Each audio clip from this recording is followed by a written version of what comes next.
11 জানুয়ারি আসন্ন England series ও ICC champions ট্রফির জন্য ভারতীয় ক্রিকেট বোর্ড দল ঘোষণা করতে পারে এমন খবর আগে জানা গিয়েছিল।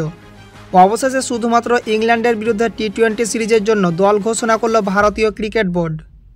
আইসিসি চ্যাম্পিয়ন্স ট্রফি 2025-এর জন্য দল ঘোষণা এখন না করলেও আসন্ন ইংল্যান্ডের বিরুদ্ধে টি-20 সিরিজের জন্য দল ঘোষণা করেছে ভারতীয় ক্রিকেট বোর্ড।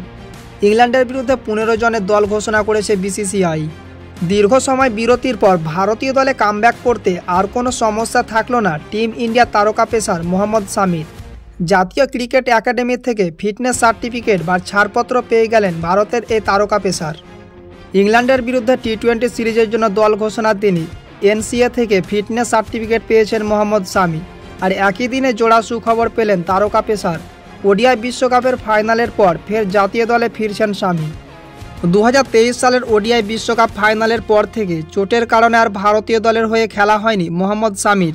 বিদেশে অস্ত্রোপচার লম্বা সময় চিকিৎসার মধ্যে থাকার পর ঘরোয়া ক্রিকেটে ফেরেন মোহাম্মদ শামি। আর ঘরোয়া ক্রিকেটে ফেরে দুর্দান্ত পারফর্ম করে নির্বাচক কমিটির নজর কেড়ে নেন।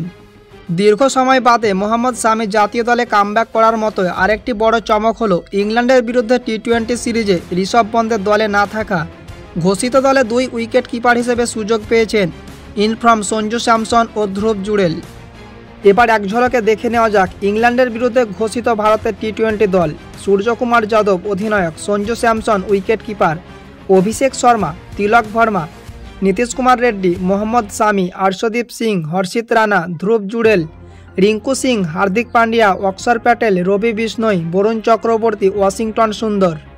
প্রসঙ্গত চলতি মাসের 22 তারিখ থেকে শুরু হচ্ছে ইংল্যান্ডের বিরুদ্ধে 5 ম্যাচের টি-20 সিরিজ। সবকিছু ঠিকঠাক থাকলে আগামী 22 জানুয়ারি কলকাতার ইডেন গার্ডেন্সে কামব্যাক করতে চলেছেন মোহাম্মদ শামি।